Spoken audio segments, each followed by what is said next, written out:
And welcome back to American History News, where today we'll be discussing what led up to the War of Rebellion with amazing interviews from Senator Clay and abolitionist Frederick Douglass. How could this happen? What led up to the rebellion? How was slavery involved? All of these questions will be answered.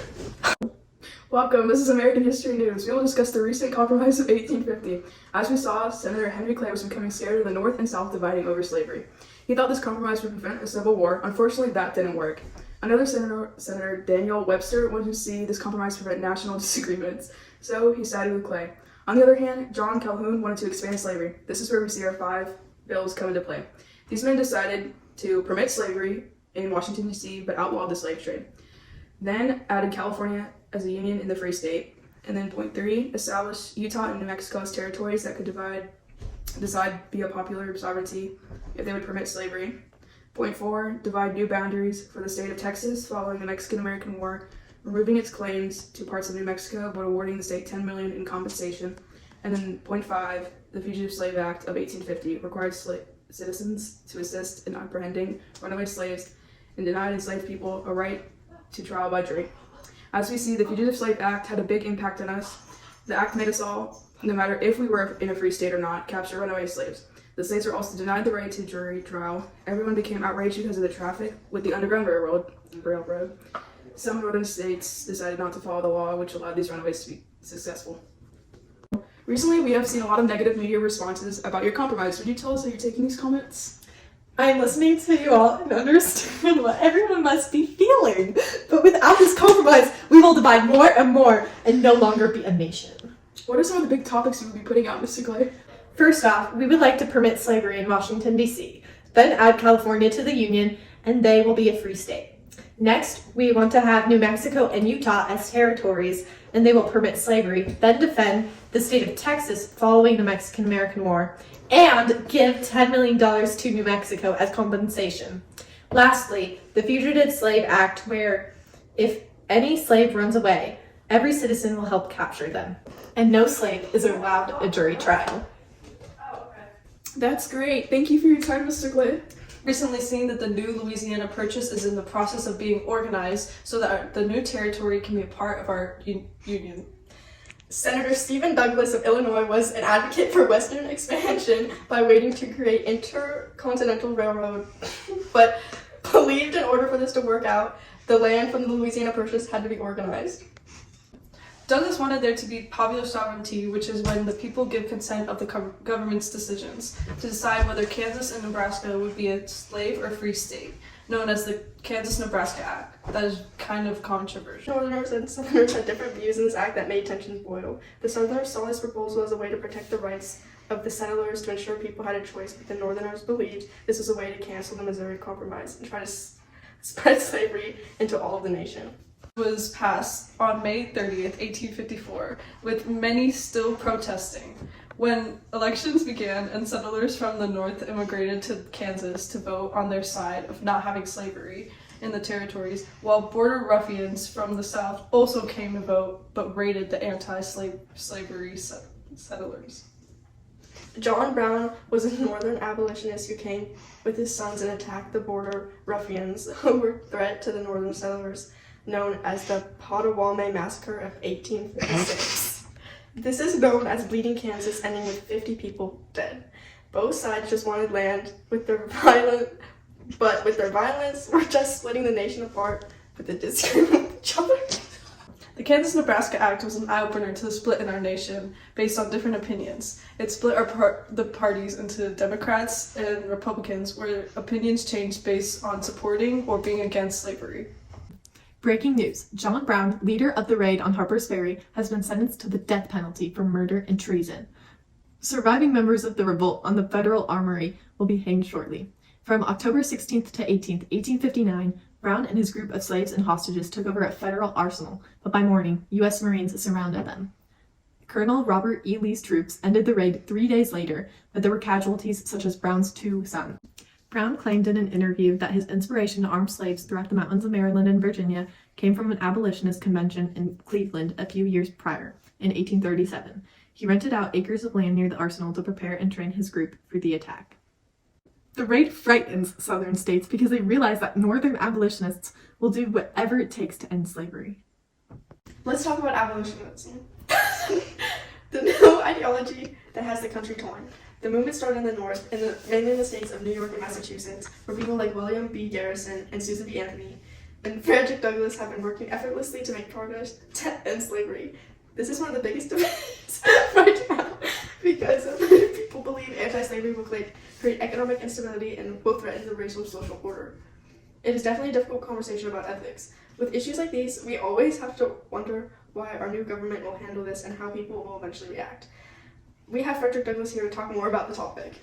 Hello, Mr. Douglass. We are so thankful you could join us. Thank you. I'm very honored to be here. Starting off, I would just like to reiterate where you stand on this with this movement or how you feel about slavery. I would love to. Slavery is an abomination to this country and a national sin. Many others, like myself, have been writing and advocating for the abolition of slavery. What have you been working on to abolish slavery? We are working on a few things, some of which I would decline to share, but our main goal is to free slaves and provide them with new opportunities. This is a very hard task to do, and we are working to do our best with what little support we have. I see you mentioned the support you have, which kind of connects to my next question is, how have people responded? Oh, this is no easy task. We have experienced a lot of backlash from all over. People believe the idea of ending slavery in the whole nation is a contradiction to the Constitution because the Leatt was based on the state's decision, not a federal one. Many believe that it is an infringement on their rights as a citizen. Even Andrew Jackson banned the U.S. Post from delivering anything that supported the movement. This movement is creating major controversy. Do you see the heat over the tension between the two sides will cause further conflict? I do.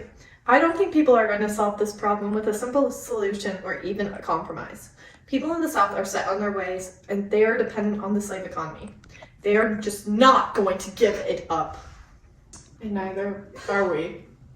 When thinking of what sparked the Civil War and what created the most tension between individuals was the election of 1860. The biggest issue from the election that created the most political debate was the thoughts of slavery and its expansion in our nation. Slavery helped the economic system grow not only for the United States but across the world with the resources it produced. Although getting rid of slavery meant that all of the enslaved Americans would have hope that they could have their freedom. We had three political parties. The Republican was newly established and did not support slavery and its expansion. The Democratic Party was slowly falling apart and becoming weak, where the Northerners and Southerners' views were split about slavery and state rights. The Constitutional Union Party fell in the middle, where they did not take any side on slavery and state rights, but proposed to defend the Union and the Constitution. Abraham Lincoln, who was part of the Republican Party, won the election and became the President of the United States in 1860. After election, 11 southern states withdrew from the Union. South Carolina beginning the secession, Mississippi, Florida, Alabama, Georgia, Louisiana, Texas, Virginia, Arkansas, Tennessee, and North Carolina. This shows the start of our unsteady nation, where these southern states became the Confederate States of America, with each side having their own views, leading to the start of the Civil War. Events leading up to the Civil War were very significant because they sparked up the tension that divided the North and the South. The Union and the Confederacy continued to have problems with their political decisions, and it broke into a violent war. Welcome back to American History News. At this dark hour, we will discuss the sides of the current Civil War, the recent Battle of Antietam, and as well as the home front and soldier life in the Union and Confederacy. Right now, we are going to discuss the strengths and weaknesses of the Union with a Northern soldier. Welcome, John. What are some positive traits the Union has? Thank you for speaking with me, Isabella. Considering my army is highly populated, we have vast agricultural resources to feed the troops and population. We control railroads to mobilize supplies for battle, and General Grant provides a clear strategic vision to us so we can win the war. Yes, those are all strong points, and I appreciate your input on how the Union's large army can be maintained. Are there any weaknesses you can share about the North? Even though we'll be victorious in the war, we suffer a few defeats. Our Union occupies a vast territory, which requires sustaining offensives operations far from home base. Leadership and preparedness at the beginning of the war were unorganized, but we've strengthened ourselves. Thank you for your time, soldier. Next up, after the commercial break, I am speaking with a Confederate soldier to input his ideas about the strengths and weaknesses of the South. Hello, Sergeant Smith. Many attribute Confederate victories to strong military leadership. Could you explain this further? Absolutely. Our generals, like Robert E. Lee and Stonewall Jackson, were great at strategizing and maximizing our advantages on the battlefield. Their leadership was important in securing our early victories. The Confederacy's cotton was also seen as a strength in seeking international support, correct? Yes, that is correct. We believed our cotton would coerce Britain and France into acknowledging the Confederacy since they relied on it for textiles. The support we hoped for never came through. Now, let's discuss the weaknesses of the Confederacy. One major weakness was the South's industrial base. How did that impact the war effort? It severely limited our ability to trade cotton for goods and currency. The blockade made it increasingly difficult to sustain our war effort and further the shortages we were already facing. I also want to mention how the continuous destruction of the tracks by the Union forces was a challenge because they were essential for resupplying our forces. Could you explain how the South's population size impacted troops throughout the war? We struggled to maintain our numbers, straining our resources. The Confederate president also clashed with our generals and failed to provide strong leadership to our troops, which made it difficult to attack the Union. Thank you for sharing your insights into the strengths and weaknesses of the Confederacy during the war, Sergeant John. Vietnam has been rough lately, but let's talk about how this all started. As we remember, Abraham Lincoln had the Emancipation Proclamation ready to go, but for some reason he decided to postpone it. On the other hand, we saw Republicans becoming tense with the election and Democrats trying to make an anti-war campaign just so they could take over the House. General Robert E. Lee helped secure the Confederacy by toppling Lincoln's congressional support. More recently, on September 9th, General Lee made what is called Special Order 191. The Union soldiers found a copy of the order that had detailed Confederate troops' movements around 3 cigars. Lee heard that the order was missing and saw that his army would be extremely vulnerable, so he rushed to reunite his units after Lee found out General Lee Thomas had captured Harper's Ferry. Lee decided to move his army to Antietam Creek near Sharpsburg. So, troops from both sides faced off across a 30-acre cornfield owned by David Miller. Union troops fired first at the Confederates' left flank, and the carnage began. Confederate troops ferociously fought off offensive to prevent being overrun, turning the cornfield into massive killing field. Confederate troops ferociously fought off offensive after preventing being overrun, turning the cornfield into a massive killing field. Just 8 hours in, there were over 15,000 casualties. Near the center of the battlefield, the slaughter was seen where 2,600 men had piled fence rails against Union Major General William H. French's 5,500 approaching troops. Once his troops arrived, the fighting lasted 3 hours, and where the Confederates were pushed back with 5,000 men who were dead and injured. This is called Bloody Lane. Bloody Lane came from how gory the fighting was. The battle finally ended. Thousands of dead bodies were all over the field by using musket and cannons. 23,000 casualties with around 3,650 dead. Lee began to move his troops back to Virginia, but McClellan let him go without resistance. President Lincoln was not happy. He saw that McClellan had a great opportunity to push the army of Northern Virginia to end the war. The war finally ended, and McClellan refused to listen to Lincoln's orders with retreating Lee's troops, so Lincoln removed him from command. People on the home front had to deal with inflation, lack of supplies, sickness, and long times with no news of their loved ones. Many lived in areas where the armies fought or marched. Women who did not have to run businesses or work banded together in sewing circles and groups to make bandages and clothing for the troops. In 1863, more than half of the New York population lived in tenements. Most were recent immigrants who squeezed whole families of 8 to 10 people in 1 or 2 rooms. They worked at whatever low-paying jobs they could find. The men from the tenants enlisted in the army for substantially better pay of $13 a month, leaving the women behind to care for the family. Most soldiers were farmers most of their lives. They believed discipline was a difficult concept to understand, especially in the beginning when they had to obey orders.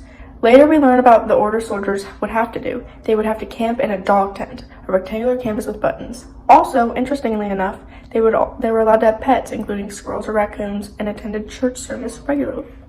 Today, we'll be interviewing Matt Groutson, a discharged Union soldier who was injured, to learn about the life of a soldier. Thank you for joining us, Matt. My pleasure. It's wonderful to be here today. To start, what was your life like before the war? Oh wow, I used to be a hand on my father's farm. I struggled with obeying orders because I didn't understand discipline. Wow, very interesting. What were some of your general duties? I was assigned to gather firewood and I polished metal a few times, which was so darn boring. Other men would groom horses or clear fields, which seemed more delightful. How would you spend your free time when you were not obeying orders and battling? My companions and I spent our extra time purchasing goods at the sutler's store, like toiletries and fruit, but I quickly ran out of money because it was too expensive. And if I could just ask one more question, how did you stay connected with your family? I sent letters to my wife and kids, and I brought my beagle, Bruce, to the camp. I also went to church and read my Bible as often as I could. Thank you so much for your time with us, Matthew. It was wonderful having you. Now I would just like to briefly talk about the life of a Confederate soldier. Confederate soldiers mainly sent letters home tethered to their loved ones. They often read or traded newspapers with each other about battles, Europe, and politics in Washington. Soldiers prized coffee and tobacco, and then music would especially distract soldiers from boredom and grief. Unfortunately, many died due to illness resulting from poor sanitation, since sickness like tuberculosis or smallpox went unchecked through the troops. Confederate victories allowed soldiers to capture Union tents, blankets, canteens, haversacks. This was beneficial because many didn't receive shelter tents. As a strategic plan for the Civil War, Abraham Lincoln placed the executive order, the Emancipation Proclamation, that the president has the ability to make that has the force of a law. The executive order claimed that 10 Confederate states would have to free their slaves and also suggests that the free slaves could be recruited to the Union Army and join the fight in the Civil War. They did not end slavery or free the slaves completely, but it did change the mindset of Americans and what the war meant. They started to fight for their union and the freedom to gain liberty for their nation and gain strength militarily and politically. Is a special segment on the Reconstruction era in the United States. Today we'll explore the 14th, 15th, and 13th Amendments, the Compromise of the 1877, and the military reconstruction that led to the backlash in the South, including the creation of the Black Codes, KKK, and sharecropping. Could you explain how the Civil Rights Amendments have impacted the South? Certainly. The 13th Amendment abolished slavery and involuntary servitude except as a punishment for crime. This exception led to the implementation of Black Codes, which criminalized activities that would easily imprison African Americans, forcing them into servitude once again. How did the 14th Amendment impact the Black Codes? The 14th Amendment granted citizenship to all people born or naturalized in the United States, including former slaves, and provided all citizens with equal protection under the law. This took away Black Codes by declaring states could not enact laws denying citizens their fundamental rights and freedoms. What about the 15th Amendment? The 15th Amendment guaranteed that the right to vote could not be denied based on race, color, or previous condition of servitude. However, the KKK strongly disliked the amendment because they felt that it was a direct threat to white supremacy. They influenced legislation in states, creating indirect measures to dehumanize Black men through grandfather clauses and literacy tests. The KKK terrorized African Americans and anyone who opposed their beliefs. Hello, we are here today with the military veteran Joshua Bufford from the Civil War, who is going to talk to us today about the military reconstruction and what it means for our society. So Joshua, what was military reconstruction? The military reconstruction was when the Union generals would govern 5 new military districts in the South. It helps establish more fair state governments and gives everyone their civil rights, including African Americans. The Reconstruction period was important to guide our nation back into stability. That is very interesting to hear. Now, what does this mean for the nation? Well, it really shifted our politics, social, and economics with trying to unite our nation again and change things for the better.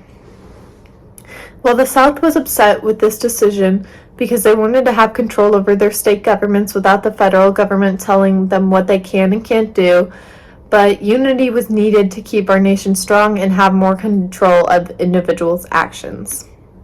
Wow, I never saw it in that way.